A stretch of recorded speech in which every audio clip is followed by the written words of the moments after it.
Jews all over the world are gearing up to celebrate the Shavuot holiday this weekend. So we thought we'd take a look at the holiday itself and how its traits and traditions are seen in the Jewish culture today.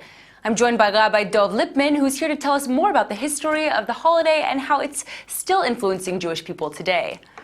Thanks so much for coming in. It's great to be here. Now, first of all, for those who don't know what Shavuot is, can you give us a little explanation? If you look at the Bible, it seems to be purely an agricultural holiday. It talks about the time when the crops have grown, the fields are all full, and now we start harvesting them, which is a great celebration, and we give thanks to God for that bounty.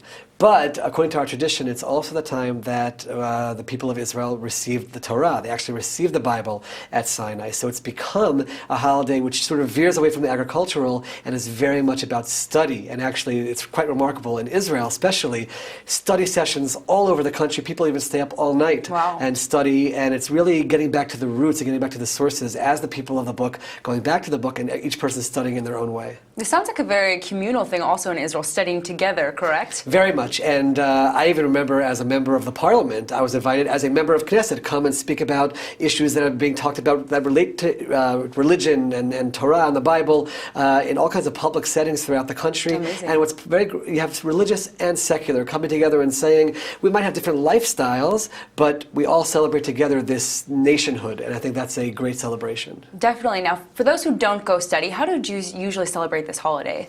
So first of all, it's just a day off, which is also important, a day for family and a day to relax. And in Israel, you'll find people doing all kinds of different things. Sure. There are many different customs. There's this custom about eating dairy, which I always say is just, we want to get away from eating so much meat.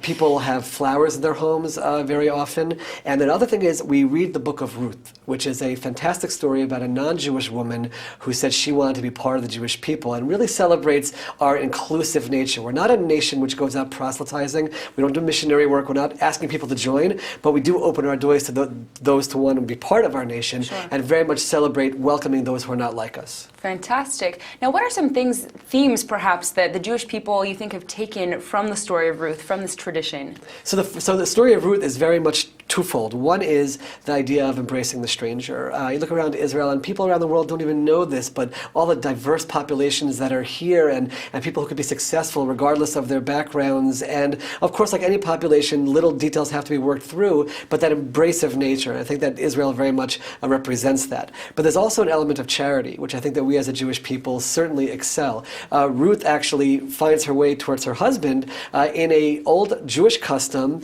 where people would leave the corners of their fields for the poor people to come and to glean. The whole idea of gleaning and the whole idea of giving a tenth of your salary to charity. These are very Jewish values which come from the book of Ruth. And I think that's also part of the celebration, that we celebrate that we're a people who have those core, very humanistic values. Fantastic. So this is really a holiday about charity, about a lot of different things. It sounds like there's a lot of different elements that go into this. There definitely are, and there's one additional element, which I go back to the giving of the Bible at Sinai, according to our tradition.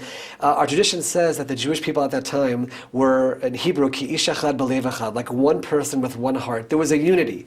Unity doesn't mean that we were all the same. We had different tribes with different flags and different missions, but we recognize that we ultimately have to be one nation. And I think that's something which we have to celebrate and work on during this holiday as well, to say we might be different, but at its core, we're one people, and we ultimately only have each other, and that's part of the celebration as well. Definitely. Now, final question. We've been talking about how Jews in general celebrate this holiday. Do you think there's a difference between how Israelis celebrate the holiday and Jews in the rest of the world?